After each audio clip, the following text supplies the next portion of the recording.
안녕하세요. 프리톡쇼입니다.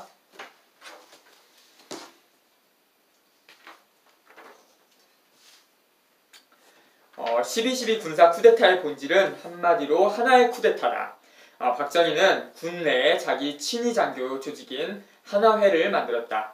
그래서 보안사령관 강창성이 그 하나회를 적발해냈을 때에도 하나회만은 덮어버렸다.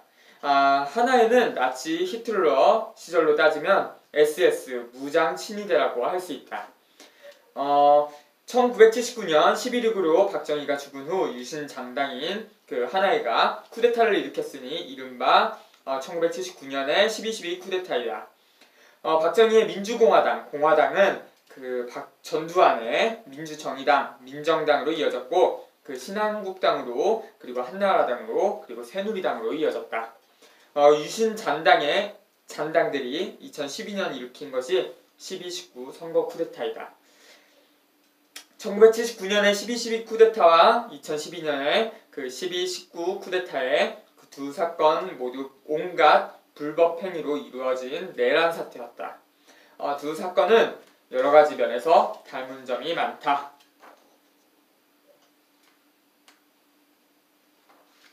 전두환의 보안사는 군에서의 국정원과 같았다. 군의 정보기관이다.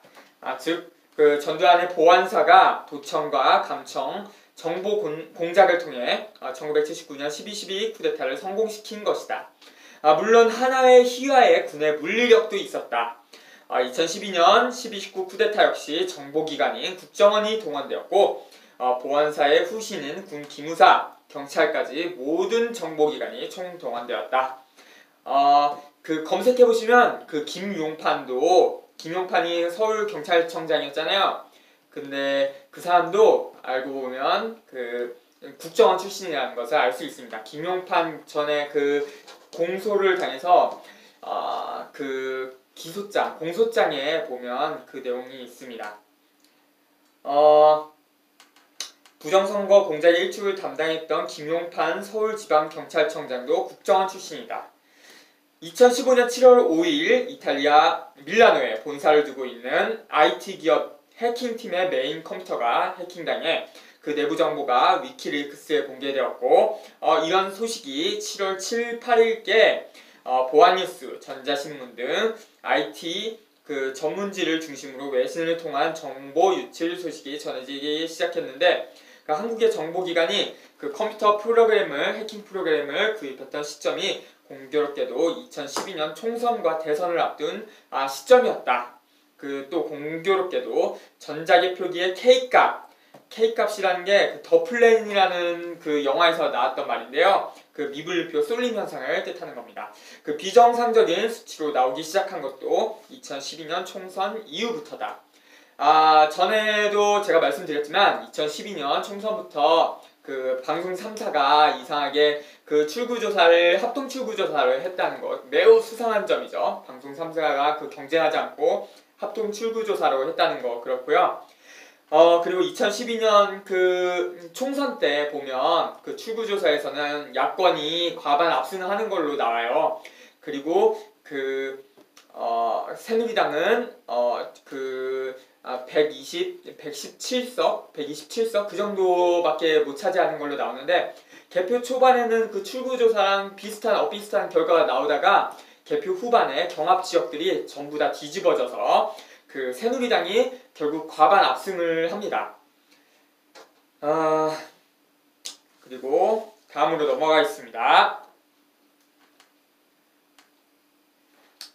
1979년 12.12 쿠데타 때에는 모든 군 통신이 보안사의 도청 감청을 받았기 때문에 사건이 한창 진행 중일 때 저쪽에서 군 부대를 움직이라고 통화가 도청 감청되면 바로 전화를 걸어서 부대 움직일 거야? 대세는 이미 기울었어. 부대 움직이지 마! 하고 심리전을 펼쳤다. 2000년대 이후는 컴퓨터 시대가 되었다. 정보와 디지털화가 더 고도화되었다. 2012년 12.19 쿠데타 때에는 개표 초반에 그 텔레비전 개표 방송에서 당선 유력을 송출하는 수법을 썼다. 개표율 23.6%, 1, 2 간의 후보 표차가 3.7%이고 아직까지 까지 않은 표가 남은 표의 미개표율이 무려 76.4%인데 당선 유력이라고 나온 것이다. 38.6%, 개표율 38.6%, 그 1, 2위의 후보 간의 표차가 3.6%, 남은 표 미개표율이 무려 61.4%인 시점에서 당선 확실이라고 내보냈다. 그 상식적으로 이해하기 힘들다. 대세는 이미 기울었어, 이런 말을 하는 것 같죠. 1, 2위 후보의 개표 그래프가 처음부터 끝까지 평행선 모양으로 올라가는 개표 그래프는 세계 부정선거 선거 역사상의 그 기록으로 남겨놓을 만하다.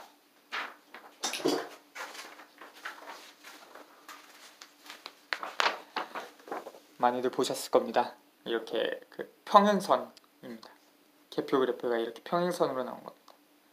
매우 기현상이죠.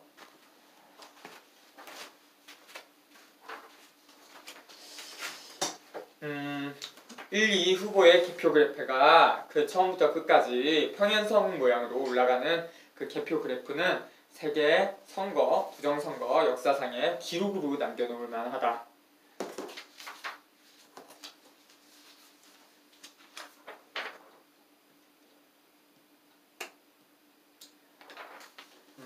그리고 그 12.12 쿠데타, 이건 여담인데요. 12.12 쿠데타의 가장 결정적이었던 순간은 그 1공수, 9공수가 그 교전을 할 수도 있는 상황이 될 뻔했는데, 이런 계략을 썼었어요. 그 전두환 측에서 이 신사협정을 맺자, 둘 다 공수부대를 투입하지 않는 걸로 하자, 그렇게 그 약속을 해놓고 자기들 군을 움직인 거예요. 그래서 쿠데타를 성공시킨 겁니다.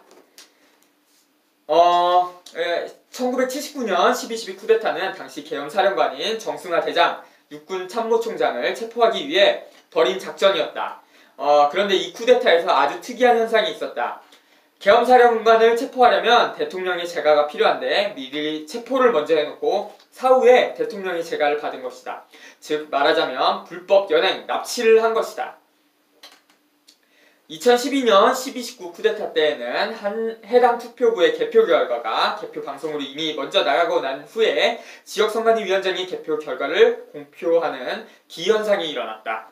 심한 경우는 그 투표함을 열지도 않았던 시각에 이미 방송에 해당 투표구의 개표 결과가 송출되었다는 내용도 많이 있었다.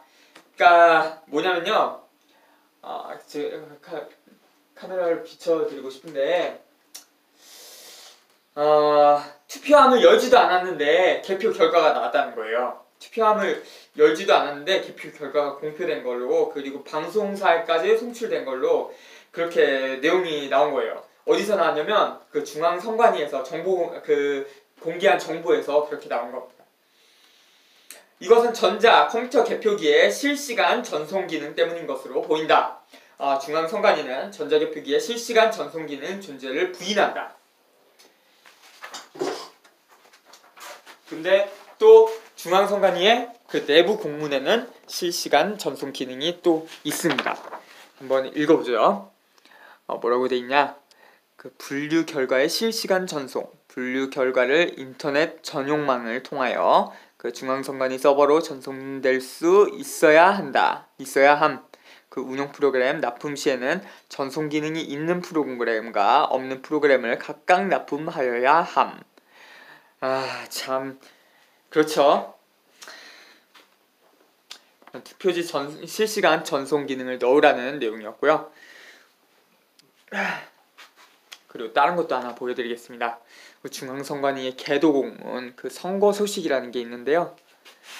여기에 뭐라고 나와있냐? 그 선거 당일 개표가 개시되고 전자개표기가 가동되던 전자개표기에 연결된 컴퓨터 시스템에 의하여 그 결과가 자동으로 전송되어 유권자는 실시간으로 개표 결과를 조회해 보실 수 있을 것입니다. 아이고, 이렇게 나왔는데도 그 발뺌을 하는 거는 뭐라고 해야 되나요? 또 이런 것도 있어요. 중앙선관위 공보실장이었던 안병도라는 분인가 그럴 거예요. 그럼 그분이 그 방송에서 또 인터뷰를 해요. 실시간으로 전송된다, 그런 내용을 인터뷰하는 것도 있는데, 그러니까 그 말하자면 전자개표기 쓰고 있는 거예요. 지금 전자개표기 쓰고 있는데 그 전자개표기 그 불법이니까 자기들 뭐 안 쓴다고 발뺌하는 거예요. 2002년 지방선거 전에 개표기를 쓰기로 작정한 후에 공직선거법 제 178조 제3항, 현재는 제4항인데요. 이렇게 개정했습니다. 제 178조 개표의 진행입니다. 제3항 누구든지 제2항의 개표에 의한 후보자별 득표수의 공표 전에는 이를 보도할 수 없다. 이게 맞는 거죠. 이것을 전자개표기를 쓰기로 작정하고 다음과 같이 개정했습니다. 뭐라고 했냐면요. 누구든지 제2항의 규정에 의한 후보자별 득표수의 공표 전에는 이를 보도할 수 없다. 여기까지는 똑같죠. 다만 선거관리위원회가 제공하는 개표 상황 자료를 보도하는 경우에는 그러하지 아니하다. 그러니까 실시간 전송 기능 그 내용입니다. 전자개표기. 개표할 때 컴퓨터 쓰는 것 자체가 불법이고 컴퓨터는 사용할 수 없고 쓸 필요가 없는데 쓰는 이유는 해킹, 조작하기 위해서 쓰는 거라고 보면 되는 겁니다. 이게 무슨 말인가? 전자개표기의 실시간 전송 기능을 위한 법 개정이다. 이러다 보니 나타난 현상이 뭐냐면 2012년 12월 19일 제18대 대통령 선거 때 위원장 공표 전에 언론사 제공된 사례가 무려 873건 투표구에 이른다는 것이다. 권혜명 씨의 통계입니다. 다음으로 넘어가겠습니다. 1979년 12.12 쿠데타 때 최규환은 정승화 계엄사령관의 체포를 제거하지 않다가 전두환이 노재현 국방부 장관을 최규화 앞에 끌고 오니까 그때서야 제거를 했다. 서명을 하면서 1979년 12월 13일 05시 10분이라는 기록을 남겼다. 굳이 날짜와 시간까지 기록한 이유는 사후에 제거라는 점, 그러니까 불법 연행이라는 점을 기록으로 남긴 것이다. 나름대로의 폭로이고 저항을 했던 셈이다. 2012년 12.19 쿠데타 때 박근혜의 상대 후보였던 문재인은 부정선거에 대해 나름대로의 어떤 행동을 했는가? 아무런 저항도 하지 않았다면 박근혜가 대통령을 하나 문재인이 대통령을 하나 마찬가지, 그리고 새누리당이 집권하나 민주당이 집권하나 마찬가지라고 생각했던 것이었을까?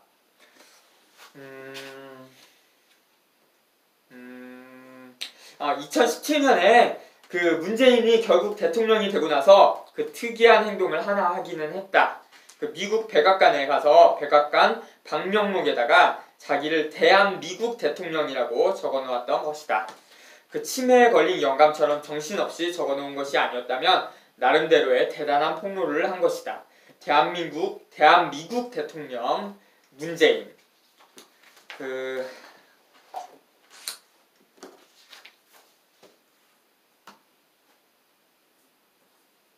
더 이상의 자세한 설명은 생략하겠다.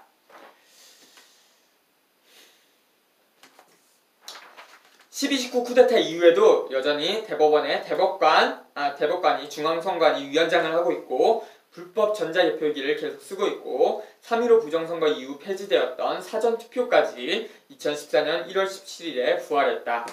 사전투표제의 심각한 문제점은 사전투표 투표함을 공개적인 감시 불능인 상태로 며칠간 보관한다는 점이다. 3.15 부정선거의 대표적인 사례가 사전투표 부정선거였다. 이런 상태로 계속 투표에 동원되는 것은 결코 민주주의가 아니다. 어떻게든 이대로의 선거를 거부하는 방법을 찾아서 저항하는 것이 현명하다.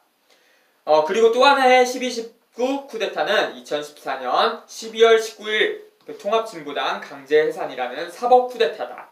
부정선거로 당선된 가짜 대통령이 임명한 가짜 법무부 장관 황교안이 청구한 사건으로 청구인의 자격 자체가 없으므로 무효가 되는 것이 마땅하며 소속 국회의원이라는 이유만으로 의원직을 박탈당한 통합진보당의 국회의원 자격은 이석기 의원을 포함해서 20대 국회에서라도 모두 반드시 복권되어야만 한다. 진짜 내란범인 전두환은 그 무기징역을 선고받고 2년 만에 감옥에서 나왔다. 아무 죄도 없는 가짜 내란사범 이석기는 5년째 감옥에 있다. 지금 문재인 정권이 가두고 있다. 고맙습니다. 프리톡쇼였습니다.